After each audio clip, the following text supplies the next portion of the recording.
My name is Sean Thomas, and I'm the author of Be More Today, a 40-day guide to a better version of you. As doctor of physical therapy, I've seen thousands of people do great things. They came to me with ailments, physical ailments, pain, issues, and they got through them, all because they decided in their mind they were going to do it. And I guarantee you, if you just trust the process and be persistent, you too can be the best version of you.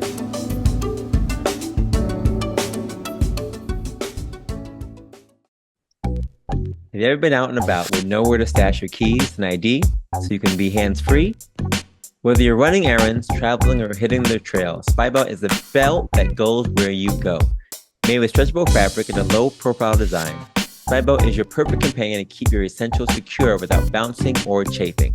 Choose from several prints and colors in the original, a wider band in the Pro versions, or the newest Spy Belt, Whiteout, an all-white belt that is perfect for summer. Visit www.spybelt.com to get your Spy Belt today. Run smart, run free, run with Spy Belt. Don't let aches and pains hold you back from living your life. At Jack Physical Therapy, our experienced clinicians create a personalized treatment plan that fit each and every patient's needs uniquely. Whether it's recovering from an injury or enhancing your performance, we've got you covered. With over 150 locations throughout New York, New Jersey, and Pennsylvania, there is sure to be a Jag Physical Therapy location near you. Visit jagpt.com and book an appointment today to get back the life you love. That's jagpt.com, jagpt.com. Welcome to the Be More Today show. Don't forget to like and subscribe to our show today. Now, let's hear it from our host, Dr. Sean Thomas. What's going on, folks? Your boy again, Dr. Sean Thomas, back in the building with Be More Today show. We are back in the building, folks, and we are here closing out the month of October and closing out Breast Cancer Awareness Month. But before I talk anything about that, Be More Today is a movement. It's been growing and striving and thriving this year, in particular, this year being more alive in 2025. And it's been a blessing. It's been really amazing seeing the growth of Be More Today and all my Be More Today family out there. Continue to watch and follow and read my first book, Be More Today, and my second book that came out this past March, Project More, which has been out there now on Amazon and continuing to inspire others to be the best version of themselves. So if you bought the book, I appreciate you. I salute you. I thank you. And if you're trying to figure out what book are you talking about, bro, what's going on, check out BeMoreToday.com for my two books. Also on Amazon if you want to purchase them as well. And they will keep you moving, if not for the rest of this year, as you look already towards 2026. My goodness. So many things to look forward to and so many things still to do. So go out there and check those things out. And again, you can follow us at BeMoreToday.com for more information. Also on Instagram and on Facebook, BeMoreToday.show, BeMoreToday.pt, and your boy here at Dr. Sean Thomas. The podcast continues to grow, now heard in 97 countries. We're trying to hit 100 countries. We're almost there. 97 countries and over 76,000 downloads. Again, thanks for love and support. This show continues to grow and inspire others to be great. And I appreciate every single last one of you. The sponsors we have on the show, Spy Belt, the best running belt in the business. Kim and her team does a great job of putting out a great product. And for those of you who are running the NYC Marathon next week, get ready to have your Spy Belts ready for that race. We'll be out there cheering for you guys at mile 7. But get excited to wear your Spy Belts if you have a Spy Belt on you. Our company, Jack Physical Therapy, the best PT clinic in the country, in the world. In my mind, I appreciate them always. The best providers of injury prevention. And again, just trying to get back to the best part of your life, loving the life you have and getting back to it. So follow Jack Physical Therapy, all those things related to them as well. They are amazing. And our monthly patrons, I salute you. I appreciate you. Thank you for your love and support. For those who don't know, I am continuing my own personal marathon journey, finishing my 6th world major marathon and probably retiring from running, I think, after that for sure. No one believes me, but I'm going to keep saying it till you guys believe me. I'm doing the 6th marathon, the Avid 6, which is going to be my Boston Marathon in April of next year, April 27th of next year.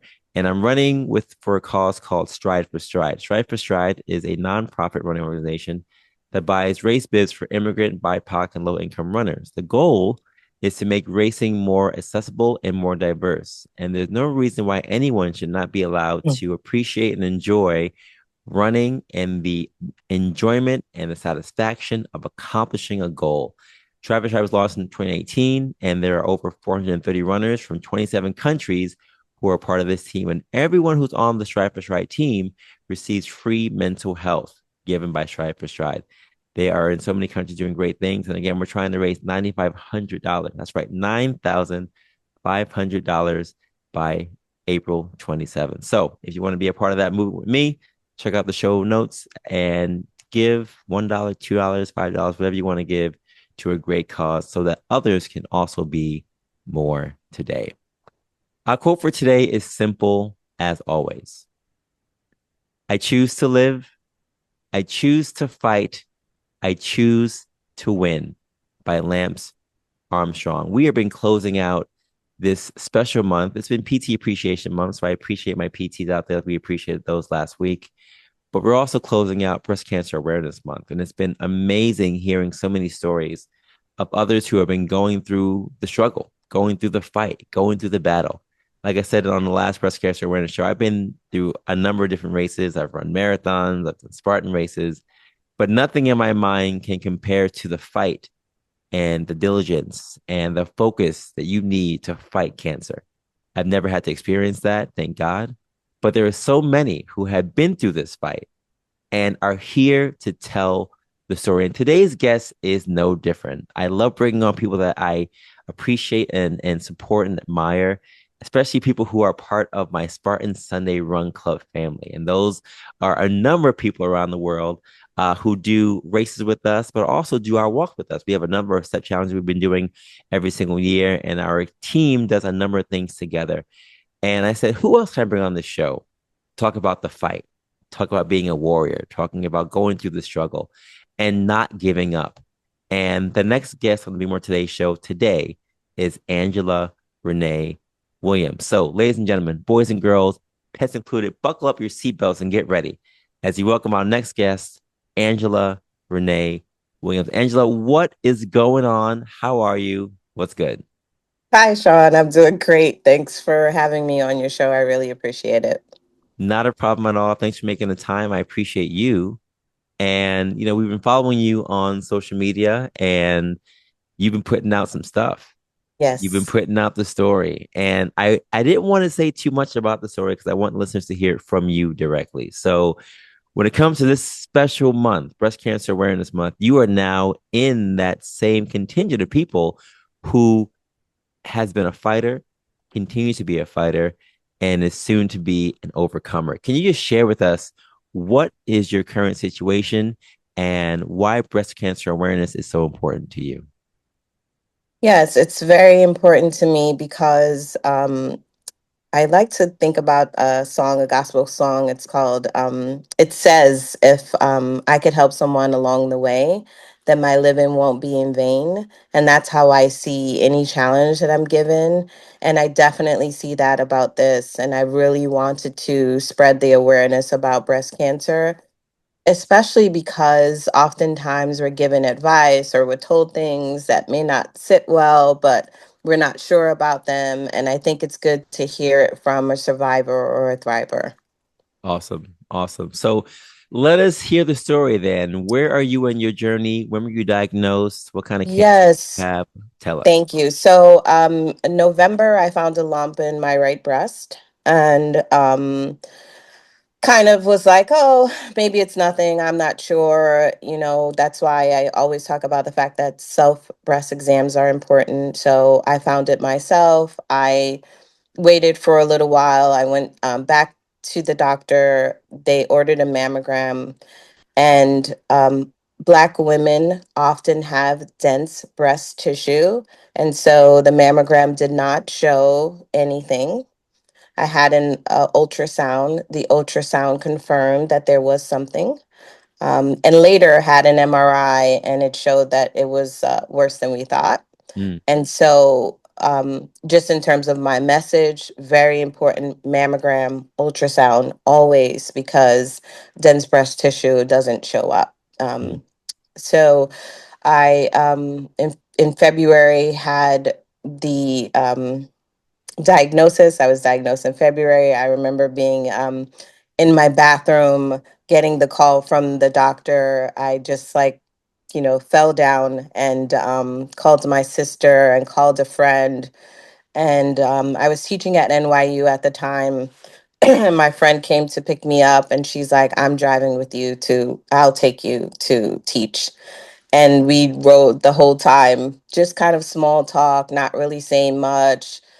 We both were nervous, but just having that support meant so much to me. And I was in the process of getting my doctorate during that time. And Mm, so that was February. My defense was in March, and I started chemo during that time as mm, well. And so when you talk about fight, it was like I wanted to fight. I had spent quite a while at NYU preparing for my doctorate, and I knew that I wanted to do it. And so I fought for getting that done as well. And so while I was in chemo, I was teaching, I was getting my doctorate. I graduated in May. We held off chemo for my graduation, which was so amazing. I got mm, to really celebrate myself.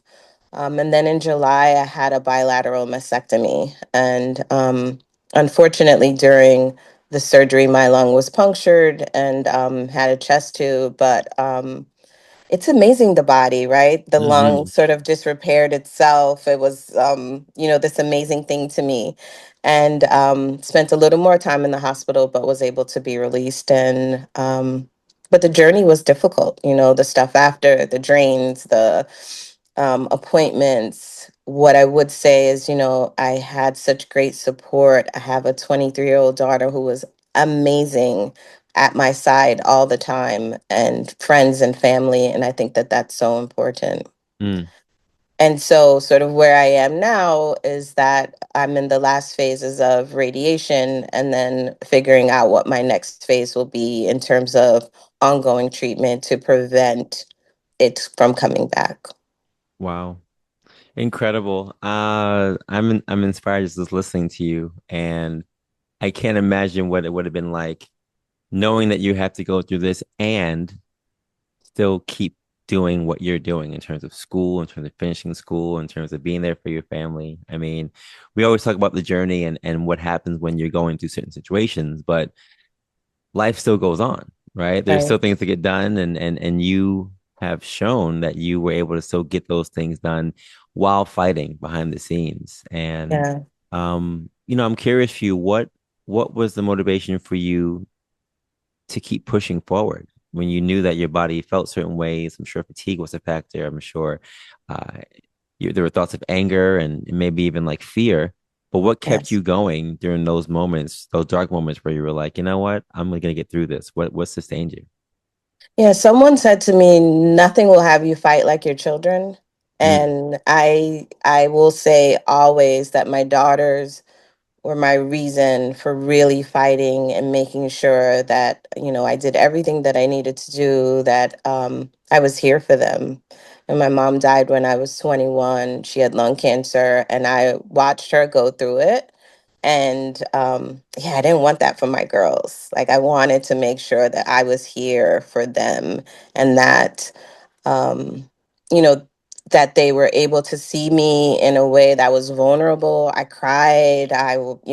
Didn't feel well sometimes, but also in moments of joy when they were at my graduation mm, and, we were celebrating together. And what I felt was very important was being very open and honest with them from the beginning. Like, this is what's going on with me. This is what I'm experiencing. Um, let's have the fear together, and yeah. let's hold all the stuff together. And Mm, so they're really my motivation. Also, as I said, I just think that we're given things because we need to give to other people. And so, as challenging as this is, as difficult as this is, I do believe that there's something that I'm supposed to do with this, and I mm, don't know what it is yet, yeah. and I cannot wait to find out what it is. Mm, Um, and so that's just kind of where I sit with it. Mm. You know what's wild? I feel like some people look at life situations and it's like, yeah, that happened. I'm gonna keep moving forward. But there are other people, and I think I'm kind of in the same boat as you, where when things happen to you, you do look at it as, okay, cool. Now that this happened, how am I going to share this with somebody else? Or how am I Right. going to learn from this so that someone else can not have to go through what I went through? And, I think that sometimes is based on someone's faith, what Right. they believe and how they believe in terms of all things happening for a reason, and whatever higher power you do believe in.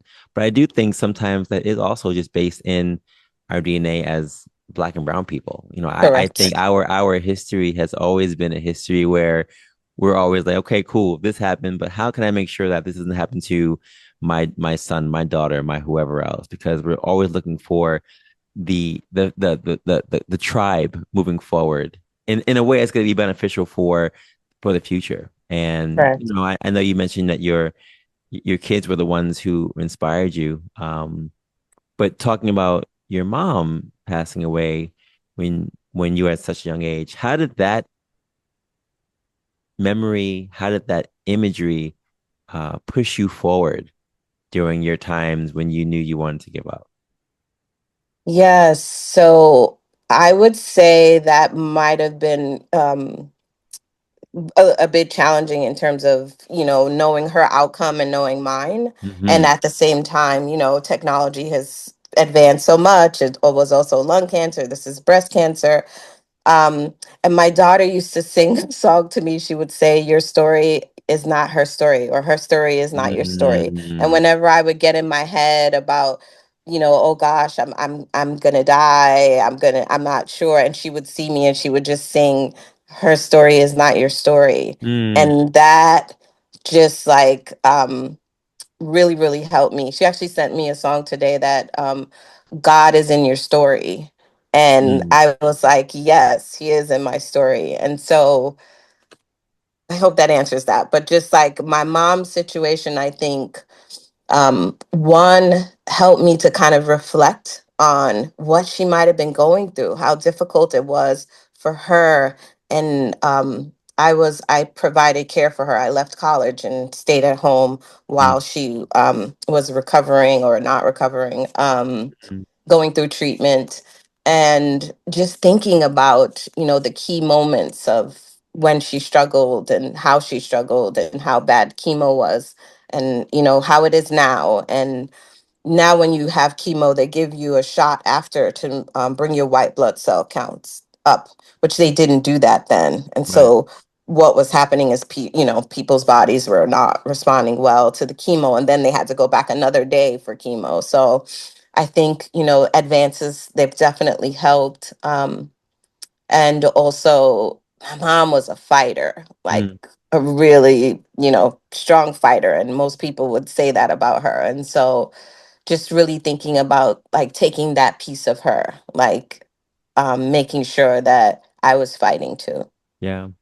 You know what's crazy? We talk about people, and cancer by itself is wild, because there's so many cancers nowadays, and people can get it Right, from a variety of reasons, right? You can be someone who's super duper active and you're working out and doing whatever you have to do, like you, right? Very, very right, active person being out there and still can get cancer. And then you can be someone who doesn't care at all, right? You're smoking, you're drinking, you're doing whatever else, doing all the things right. that may increase the chances of having cancer, and you may never have cancer at all. So, the fact that we as humans get cancer in general is wild by itself. But I do think Yes. that, like you've been living and just looking at your lifestyle, right? Being active and being proactive in terms of your health and wellness. Can you talk to us a little bit about how that has helped your body feel during the chemo and even after? How has your health, your wellness, your fitness helped you to get through these hard times? Yeah. So my oncologist, when I met with her, I told her I'm a fake runner. And she said, "What does that mean?" I'm like, "I run so slow, I'm basically walking, but I'm a fake runner." And she said, "I want to make sure that you do that." And Mm, so we postponed chemo for a 5K and for my graduation. And she said it was very important for me to keep running and to keep active. It's a little more difficult these days. I think last week I might have done a half mile and felt really Hmm. good about myself. So when I get out and I can do a half mile or a mile, it makes me feel good, and Yeah. it's very important to remain active. Yeah. So I was walking, running during it. I was taking boxing. Someone came to my home and did boxing with me. Mm. um those things are important, and watching what you're eating. And like people are saying, drink soursop tea, which I tried that too. Whatever healthy things. My sister-in-law would juice for me and just drop off a whole big thing of juice, um vegetable juice or fruit or something like that. And Yeah. so those things were very helpful, and still she'll still do it for me, and it's very helpful. Yeah. Talk a little bit about the mental strain or even maybe the mental release that came from doing activity physically for you. Because I know for some people, when they are going through a storm, like a physical storm like you, there's a mental fog that kind of comes that can be very, very overwhelming. So, how important or how did you feel when you did your 5K, when you did these kickboxing things? How did it help your mental psyche to get through this fight? Yeah, so running specifically or walking really helps. There's a technique in EMDR that we use in mental health, and the running is a pat, pat, pat, pat, pat, pat, and that helps with anxiety. It also helps with depression. And so that's how I see running. It's like, or walking. It's the release of these emotions, especially around anxiety, especially around depression. It definitely helped me when I was moving, because then I'm not in my head. Mhm. I'm not bed rotting. I'm out and I'm moving. However, at the same time, I did allow myself to rest, which Mm. was very difficult for me. Yeah. Yeah. So, I know a little bit about EMDR with the eye movement and desensitization, reprocessing. I've done a number of studies on it. I know some friends who've actually gone through it and they speak so highly of it just Yes. for getting back to a better mental state, getting over past fears and past thoughts. And um, I never thought about running being a similar didactic for that to happen. But I know for Right. me, when I run personally, I feel the same way. There's a mental Hmm.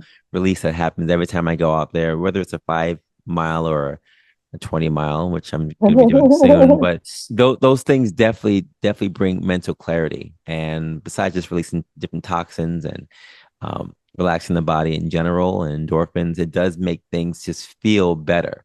Putting yourself through that kind of stress, which is different stress than what you're doing when it comes to fighting cancer, but stress nonetheless to feel a little better. And my question for you now is, looking at all you've done, looking at where you're going, and soon going to be ringing the bell, hopefully to say this is completely finished for you. Um, how do you feel with life? I mean, talk to us about the work you do, how your work may be affected, you think, by this challenge that you've had in your life, how it may help or hurt in terms of how you operate with your everyday activities for your job. Yeah, so I teach at Stony Brook and at NYU. I teach a master's social work course. And I share my experience with my students. Why? Because I want them to understand what it's like when they're working with a client who has cancer. And so that's part of, my work and how I connect it. And also being a therapist, I talk with others about some of the things that they're going through. This piece sort of pushes me. I'm like I said, I'm trying to figure it out, Hmm. because I've been in the world of birthing justice, and so just trying to figure out how to combine the two. I did recently connect with someone, and I was speaking on a panel, and we were talking about the fact that breastfeeding prevents breast cancer. And many times, Black women don't breastfeed because they've experienced obstetric violence or obstetric racism, which means that they had something happen to them that they've not consented to. So they're less likely to have this connection with their child because they've had this traumatic experience. And if we can maybe reduce some of that, maybe that might be helpful, but also really promoting breastfeeding. And there's nothing wrong with bottle feeding either. I just think that if more people had the message that breastfeeding can prevent breast cancer, Mm. that, if you have this information, I think that it's helpful. Yeah, that's dope. And it's funny. I always think to myself, I think the best people in certain fields, like wherever you're teaching, um, who've been through something and can share that to help the people that they're teaching to teach better. Right. There's a certain je ne sais quoi. There's a certain like aspect of that that you really can't put your finger on because it's priceless, right? You going through this situation now, this challenge, and sharing that with your students, giving them the tools to say, look, I've been through this. I know what this is like. And you're going to see people on your end that have gone through this as well. Let me tell you what it's like. It's the same for me in physical therapy. And no one ever believes that I've gotten hurt for anything, but I'm just like a drill master telling people to do this and that and all. But I remind them, I say, yeah, what you're doing, I went through. I had surgery for myself. I went through therapy myself. What you're doing is the worst, but I know because I also went through it. So I Hmm. have a little clout when I can talk about that. You too now have that clout when you're Right. talking to your students in the classroom settings, talking about what this journey has been like and what chemo is and how it feels and the things that go through that and how you can now relate to others when you're talking about the situation that they're going through. I think it's going to be setting you up for, I mean, I know you say you don't know where it's taking you, but I already see you being able to share so many more things personally with others that will set you aside from even your colleagues. Right. But now you can share a story that they haven't been through. And even though you're talking about the same topic, your perspective on that is going to be special. It's going to be different and be vibrant. So that's exciting for me. Yes, it is. Yeah, yeah, yeah. That means that it's time for us to probably write a book. And I say us as in you because you have a story that you have to share. Right. Yeah, yeah. Yeah, for sure. For I'm only sure. I'm only saying that because someone else inspired me to write a book, and then one book turned into two, and then a podcast and whatever else. So you never know where these challenges can bring you. They may bring you places Yes. that you hadn't thought about before. So That same friend that picked me up has been saying that about the book. So oh, look yes. at that! Look at that! Repetition. Interesting. Yeah. All right, cool, cool, cool. So what are some tips that you would share with anyone who again, like your situation, like you said, you didn't have any issues. There were no side effects. There were no other signs and symptoms that were happening. You just had an inkling. You got checked, and even though one test said no, you went the next step to see the ultrasound and make sure that was conclusive. What would you give advice wise to men and women who are out Yes. there who may be in the same situation as you, where they don't have any issues going on, and they may do their self checks every now and then. But I know even talking to some of my patients, sometimes you just don't, you can't tell. You, Right. you have no idea in terms of what something feels like. Is that different? Was it there before? I had no idea. So what's some advice you would share with those who are in the same boat as you when it comes to not really knowing, if they have breast cancer or not? Yeah, that's a great question. And like you said, men get breast cancer as well. So definitely important for men to examine their breast. I would say be diligent about examining your breast.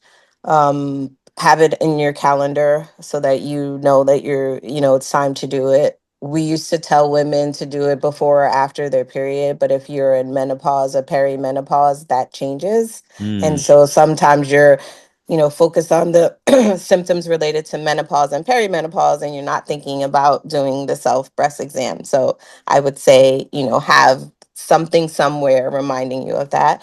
Definitely stay on top of mammograms and ultrasounds, and trust yourself. Even when doctors might say, "Oh, it's nothing," making sure that you're pushing for the next thing is no, important. that's good advice. Um, Someone gave me advice about being diagnosed and going through chemo and cutting your hair right away. Mm, That was so helpful to me. When the mm, person said it, I was like, oh, I don't know if I could do it. And mm, when my hair started falling out, I went to a barber. I had them shave my hair off, and it was very freeing for me. And everybody makes different decisions, but most people will say shave your head right away, and it's very difficult, and it feels very empowering. So I would say, in terms of diagnosis, that would be important.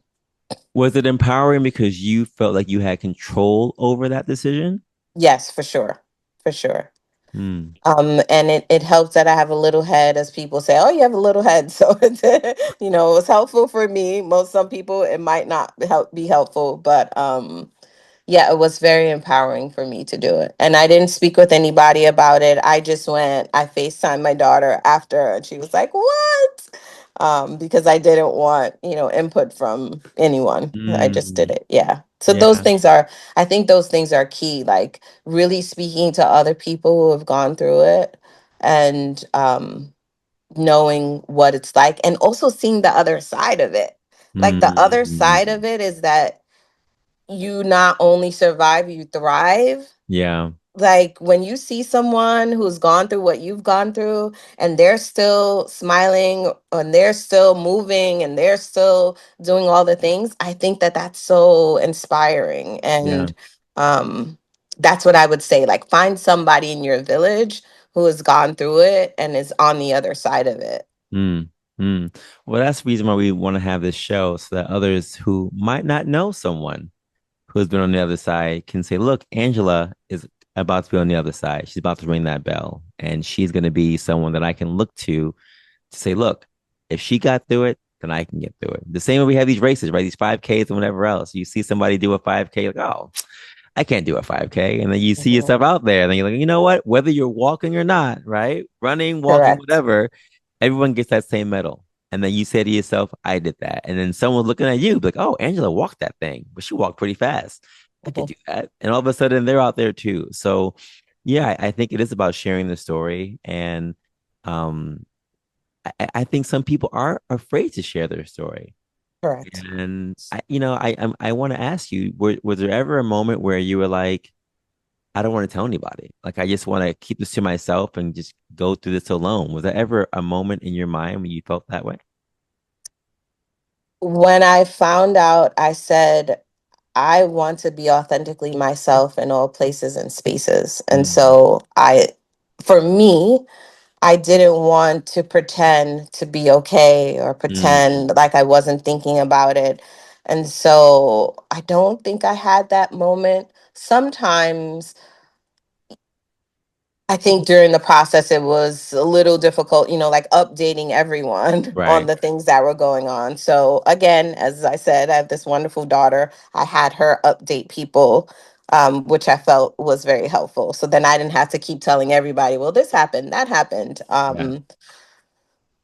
But for me, I wanted to be open about it. I think that it's important, because you never know who's going through the same thing. Yeah. And maybe it's not the same exact thing, but maybe it's similar. Right. Right. So you've been going through this journey now. You said almost 5 years. You're about to ring that bell. What are your thoughts on how you're gonna feel after when the journey is finally done and moving forward towards the next chapters of your life? Yeah, so yeah, I've been going through the journey since February. I think hmm, I am excited about celebrating. So I didn't get to celebrate my graduation, Mm, and excited about being able to celebrate that in December. Definitely excited about, what this next phase means for me. And like, my brain really wants to run more. So I'm hoping to get back out there. I keep like hesitating signing up for races, but I'm gonna sign up just to like make myself do it. Um yeah, I'm really looking forward to running consistently again. mm. Definitely. That's awesome. That's awesome. Well, look, we're super excited for you and very happy that you have gotten through this and you have fought through this. And it's amazing to see how incredible the human body is. I mean, I see it every day at my job, but there are so many aspects that I don't get a chance to really see and experience. And this is one of them, right? When it comes to the natural ability for the body to heal itself, from your lung being punctured to medicine actually working and doing what it has to do, and then getting to a place where you are actually able to say, I'm cancer free. I mean, that by itself, which is a story that many people aren't able to share, right? Correct. We don't always talk about those who don't make it through the fight. They fight, but they don't make it through the fight. But you're one of the ones who can ring that bell and say, yes, I fought and beat this thing. And we're just happy, so happy that you're here to tell the story, and excited that you are open to telling the story for others to hear as well. So any final thoughts you want to share with the listeners about Breast Cancer Awareness Month, the journey you've been through, or more tips that you can share for those who may be going through the same situation as you, and they're looking forward to also getting back to the life that they love? Yeah, for those that are going through it, I would say keep fighting. And fighting looks very different for everyone. Fighting is also sometimes resting, Mm, sometimes it's moving, sometimes it's reaching out to someone or talking to them, sometimes it's crying. I would say to people who are supporting others, just sometimes it's important to listen. Just sit with the person, hold their hand. You don't need to necessarily fix what's going on by saying, you'll be fine, you're strong, those mm, kinds of things. Just really saying, I'm here for you, I love you. My body is different. I look different. And when I say it does, don't try to make me feel better by saying, no, you look great. No, I right. feel different. And, this difference is okay for now. Mm, mm. And That's it. then, yeah, No, go sorry. ahead.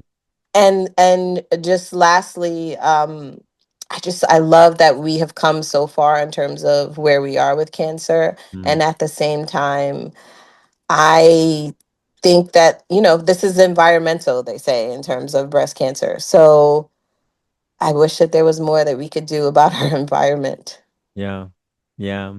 You know, as we close out, I'm thinking about all the environmental things that we always try to attach cancer to, and some of them are what we take in, from plastics to cell phones and computers and whatever else. And I do think there is a lot of knowledge in that. um and I also think sometimes, for many of us, you don't think about stuff until we it's affecting you, Correct. right? So you might not thinking about any of these things until you understand or figure out that, oh, okay, this diagnosis is showing up that I have this or that. And then we're reactive as opposed to being proactive in terms of being, better with those things. And then, like you said, even in your situation with you and your mom having a different kind of cancer than you had, um, is by itself somewhat interesting, because again, sometimes genetically those things do happen in terms of our family history. So it's wild, I think, on many levels. But I do think us being proactive, like you said, in terms of making better decisions or good decisions, and staying active in terms of movement, and just trying to be as offensively cautious as we can, to protect ourselves, is best. And then when things do come, when tests do come back interestingly negative or positive, we respond appropriately, and we, like you said, we keep fighting with supportive groups around us, and we get through this thing. So, Angela, you are someone that is inspiring others, even behind the scenes. And again, happy to have you on the show today to talk about Breast Cancer Awareness Month. Thank you so much for being on the show. I really, really appreciate it. And thank you for having me. This was great. Of course. And folks, she said so many poignant things. I mean, it's wild that the human body is so amazing. I mean, whatever you believe in, I believe in God, and I believe God made us and created us fearfully and wonderfully. And the fact that we can fight these things, even though they're things that do attack us, some are self-inflicted and some are not. Um, but regardless of what those things may be, to be able to fight this thing is an amazing feat. And Angela's story is one that we want to definitely listen to and adhere to, and cherish, and praise, because she is, like Lance Armstrong said, chose to live, chose to fight, and chose to win. And she did all those things. So be inspired by her story, folks. Continue to go out there and support those who are also raising money for Breast Cancer Awareness Month. You can go on to the American Cancer Society and donate anytime you want, all year round. But use this month to spread joy, to spread knowledge, wisdom, and wear that pink all day in every single way. Thank you so much for being a part of the show, and we will see you guys next time. Peace.